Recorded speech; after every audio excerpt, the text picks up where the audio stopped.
Welcome to the Ben Daniel Podcast, where we're calling a spade a spade. Stephanie White had her introductory press conference today as the new head coach of the Indiana Fever, taking over after Christy Sides. Folks, if there is one thing that I wanted everybody to get out of this press conference was the amount of championship talk that Stephanie White and Kelly Krauskopf were doing.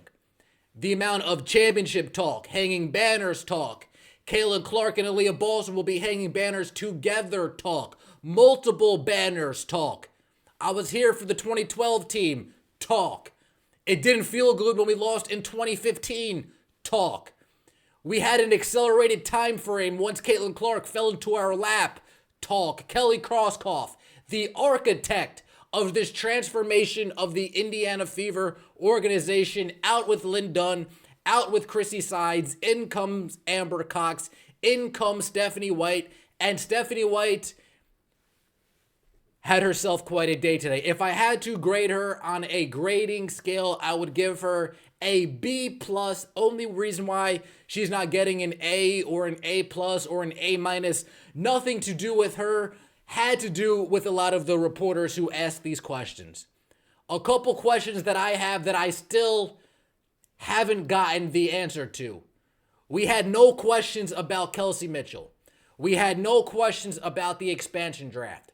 What we did do, have a few questions that give us a little bit of an insight onto what Stephanie White's looking for, a little bit of an insight on how she feels about Aaliyah Balson, how she feels about Caitlin Clark. So without further ado, let's get right into it. 3 people showed up for the Indiana Fever team: Lexi Hull, Aaliyah Balson, and Caitlin Clark. All 3 of them were in the building. That, for those of you who are confused, that is why Stephanie White called them the core 3. They were the 3 that happened to be there. If Kelsey Mitchell was there, she would have said the core 4. If Stephanie White actually believes that the big 3 in Indiana is Lexi Hull, Aaliyah Balson, and Caitlin Clark, then we are in trouble, but I don't believe that to be the case.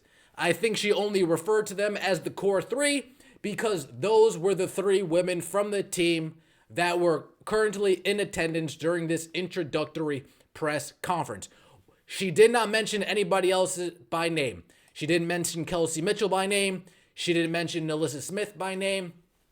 And that is exactly where I want to start. Alyssa Smith, not mentioned by name, but it doesn't mean that if we read between the lines a little bit, we know exactly who she is referring to when making a few statements. So let's start with one of the most important statements when it comes to embracing your role and what kind of players we need to surround our core 3 with. Ryan and Kelly are just talking about, players and evaluations before we came out here, and building quality depth is going to be important. When you have a core 3 like we have, surrounding them with players who are going to fill the roles, certainly, first and foremost, who are going to embrace the roles, secondly, and who give us the best opportunities for success by complementing what they do really, really well.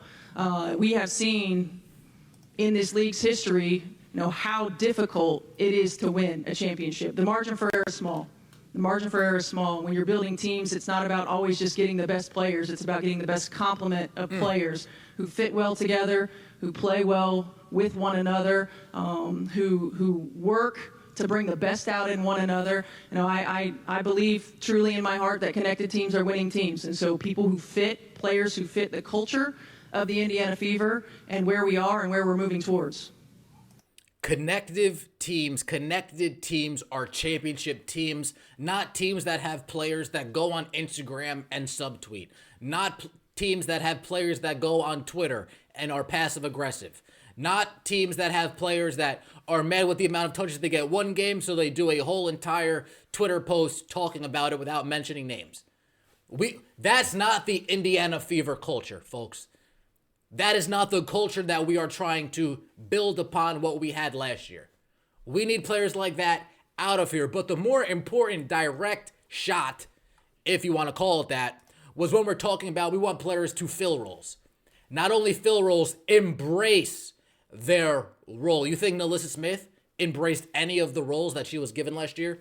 Do you think NaLyssa Smith will embrace the role? Look, you're just a rebounder. You just need to clean the glass. You can't even clean the glass properly because you can't grab a rebound properly. So I'm not exactly sure the role that NaLyssa Smith can play on this team.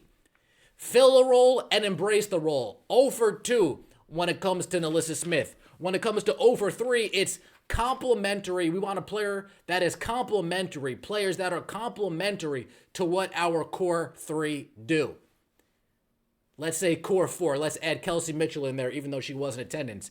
And players that complement with what Aaliyah Boston, Kelsey Mitchell, Caitlin Clark want to do, space the floor. We can't have 2 people in the paint for Aaliyah Boston to go to work by herself. We can't have 2 people in the paint when Caitlin Clark or Kelsey Mitchell are driving by their on-ball defender, getting ready for a layup. We can't have 2 defenders in the paint waiting for them every single time. NaLyssa Smith doesn't fit there either. And then she also talks about a small margin of error. Does that talk to anybody on the Indiana Fever more than NaLyssa Smith? Turnover prone, doesn't hustle for loose balls, would rather dribble the ball 7 times instead of swing, swing, swing. The margin for error is very minor. And Stephanie White, to her credit, Stephanie White saw it firsthand, all of the things that NaLyssa Smith did when we played the Connecticut Sun. All of the gaffes that occurred on NaLyssa Smith's watch when we played the Connecticut Sun. All of the times she accidentally tipped a loose ball to Dejanay Carrington. All the times she accidentally tipped a jump ball to Dejanay Carrington. All the time she accidentally was lazy with her handle, only for Dejanay Carrington to come from behind her and steal the ball. Stephanie White saw that firsthand. Again, 2 out of the 3, Kelly. 2 out of the 3 so far. New GM, new coach. We need a new starting 4, clearly. Kelly Krauskopf, even in the press conference, talks about we're already getting ready to talk to teams. We're already preparing phone calls with teams to go out and acquire players. Folks, you don't call teams to go seek unrestricted free agents. No, you call the agent of that player. You call teams when you're getting ready to try to wheel and deal and bring players in. When you're trying to wheel and deal and bring in complementary players like Stephanie White mentioned. Again, folks, she talked about the big 3 because Lexi Hull, Aaliyah Boston, and Caitlin Clark were the 3 in the crowd. But let's give her the benefit of the doubt here. She has to know that Kelsey Mitchell is part of the plan moving forward. If Kelsey Mitchell is not a part of this team moving forward, we are going to do some real reassessing before the season starts.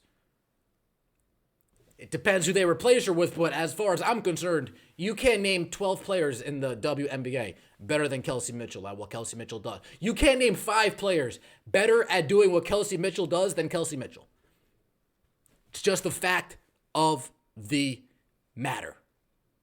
Talks about what Stephanie White can bring to the table in terms of offense, in terms of defense. Let's take a listen. Differently or more effectively with this group than in past? Well, I think, first and foremost, obviously, they're an exciting team to watch. I think offensively, we can be more creative. I think we can utilize, more versatility, utilize the certain players in different ways. I'm a forward-thinking, outside-the-box kind of coach. I like to challenge them on a number of levels. They're a high IQ team, so also giving them the freedom to make plays. Like, you want to make plays, you don't run plays. Everybody knows at the end of the day, players win the ball games, right? You got to give them the freedom, the confidence to believe in their abilities to make those plays, but also a little bit of the structure to help them see the different ways that you can attack. I think we've got to get better on the defensive end of the floor. Certainly, we don't have to make leaps and bounds and go from wherever we are to the top, right? But we've got to continue to get better. We've got to make sure on the days that shots aren't falling that we're able to position ourselves to win ball games. And, I was never a player who played defense. Dunn can attest to that. But it is a big part of how I coach. And so, yeah, see, I know, I see you agreeing right there. You like that. But it is a big part of how I coach, and it's an important piece of us positioning ourselves to win ball games. And so, we'll attack that as well, and we'll continue to get better on that end of the floor. But more than anything, we want to continue to be exactly what they are: a fun, fast-paced, up-tempo style of play. They're sharing the basketball, making teammates better, building quality depth. I would love, I always said this as a coach the last 2 years, but with this team as well, it's a long season. And next season, 44 games. We want to get a quality rotation. We want to put the best players who play well together on the floor in a consistent rotation. And we got to play the long game. Certainly you want to win every game, and you want to compete every game, but playing the long game, positioning yourselves for the playoffs, positioning yourselves to win playoff series is important. Folks, a consistent rotation is like music to my ears. The days of Lexi Hull playing one day, sitting the next, are done. Dant is playing one day, sitting the next, are done. Tammy playing one day, sitting the next, are done. Katie Lou Samuelson sitting for 8 games straight to play a game to sit 5 more, are done. A consistent rotation is music to my ears. Let's start from the top of that. Freedom to make plays. But on top of that, putting structure in place so players can see the different ways that they can make plays. So players can utilize their God-given talent, can utilize their ability within the structure of an offense to make plays. Running actions that free up a Kelsey Mitchell, that free up an Aaliyah Boston, that free up a Lexi Hull, that free up a Dantas, whoever we might have on that team. Thinking outside the box, I'm not sure what we're talking about in terms of thinking outside the box. I didn't see any thinking outside the box from the Connecticut Sun. I got to be honest here. So I'm not sure where she was going with that other than just to sound good. But the latter part of that whole entire clip of her saying we need to stay how we've been, fast-paced, up-tempo, running up and down, that is what we want to hear. Forget thinking outside the box. Forget that. You have Caitlin Clark. You don't need to think outside the box. You watched her since she was in 8th grade, correct? You should already have tons of creative juices flowing in your mind that are different ways to get Caitlin Clark open. Don't say I'm a forward-thinking, outside-the-box coach. Meanwhile, we look at your history, there's not really much thinking outside the box that we're doing. Let's be honest, folks. I got to be honest. Offensively, we can be more creative. How? How are we going to be more creative? We didn't get that, folks. No follow-up. So what are you planning on being more creative? You know what? We'll have to see. Then say, you know what, we'll have to see. But at least let's get some reporters asking some hard questions, some tougher questions. We're getting a lot of things that sound good on face value. But I hope that as the season comes nearer, we get a little bit more of prying questions. How are we going to utilize this person? How are we going to utilize that player? What do you think she brings to the table along with Aaliyah? We didn't really get much of that. Again, no questions about Kelsey Mitchell. No questions about the expansion draft. We move on. Stephanie White talks about the mentality of Aaliyah Boston, the mentality of Caitlin Clark. Let's take a listen. I think first and foremost, they're both incredibly competitive players. And, there's a fire and a mentality that you can't teach when it comes to competitive spirit and when it comes to being a great teammate and when it comes to lifting those up around you. And, watching both of them grow into not just the players that they are, but grow into the spotlight that they have, how they lead, how they make their teammates better, how they lift one another up, how they've handled, all of the things that have come their way. And all of those things that come your way are certainly earned when you're put in this position, right? It's like, people say it all the time, like, oh man, you'd hate to be. No, you don't. Like, as an athlete, this is what you want, right? You want to be the one that is the hunted. You want to be the one that has the opportunity to impact, and not just impacting, little girls and boys, but impacting the game, impacting your team, impacting our culture. And these two have led the way with that. And then you put it together and you've got the point guard in the center. Are you kidding me? Like, you've got the bookends that you want to build around. And these two are the best. And I think that there's so many things that they do well right now. And you saw the difference from the beginning of the season to the end of the season and how much better they got with one another, how much they could anticipate what one another was going to do, how they facilitated with one another. But there's so much room for growth. You know, and when you think about a Stockton and Malone, right? You think, I know you guys are too young for that reference, but when you think about the great point guards and post players that our game, not just our league, but our game has seen, they are going to go down in history as the greatest. And I'm excited about the opportunity to work with them. I'm excited about the opportunity that we have to build from those starting points and build out, and for the longevity that those two could have in Indiana, in Indianapolis, and hanging banners in this building. All of those things are so exciting. The future's really bright, and I'm just glad to be a part of it. The future is really bright, and I'm glad to be a part of it. The future is bright for Indiana. You have a point guard, once-in-a-lifetime generational player, and then you have a center who's a pretty darn good player in her own right. You have the best backcourt in the league. You have a young 3-and-D stud in Lexi Hull that hopefully will be coming off the bench because we have a real 3-4 in there. Go down as the greatest. We're going to hang banners.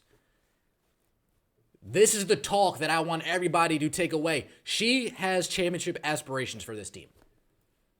She wants to come in, grab a few players, and this roster is all ready to compete. The roster is already ready to compete for a championship now. You have the best backcourt in the league with a top 5 to 6 center in the league. Top 5 center in the league.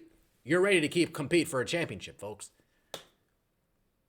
And I'm only saying it because there's really a top 3 and then the drop-off is pretty significant. Top 4 and then the drop-off is pretty significant. That's just the truth. That's just the truth. But you already have pieces in place to go make a run for it. 20-20 with Chrissy Size as the head coach. A new coach named Stephanie White already should account for about 6 to 7 of those wins. 30-14, 32-12. 35-9. Shout out to Rudy from Come On Now the podcast. I mean, this team is going to finish top 3 in the league. If they don't, then we need to assess and say what happened this year. This was Stephanie White's first press conference. This was her first impression. No cause for pause here. Nothing to be worried about. I said earlier that she referred to Lexi Hull, Aaliyah Boston, Kayla Clark as the core 3 because that was the 3 that was there. Again, if she really thinks that those are our core 3, then we have an issue. But if Kelsey Mitchell was there, I would assume she would call them a core 4. Because I think universally we all can say those are 4 players that need to be cored. Number 5 and number 6, whatever. But as far as 4 legitimate players on this team that need to be here next year, Clark, Mitchell, Hull, and Boston. I give Stephanie White a B+. And again, the reporters didn't ask any questions about Kelsey Mitchell. They didn't ask any questions about the expansion draft. They didn't ask about what type of player they're looking for in free agency. Yes, they said complimentary of Kaylin Clark and Lexi Hull and AB and Kelsey Mitchell. That's not good enough for me. I wanted a little bit more of pressing questions. You heard all year about players in the league, media around the league talking about Indiana Fever, talking about the fan base. What did you make of that narrative?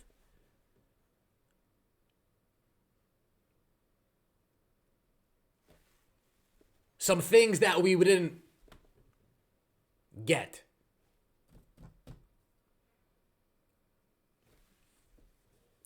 Not bad, Stephanie White. Not bad at all. I'm looking forward to the next press conference because I want to hear you talk about Kelsey Mitchell. I want to hear you talk about the expansion draft.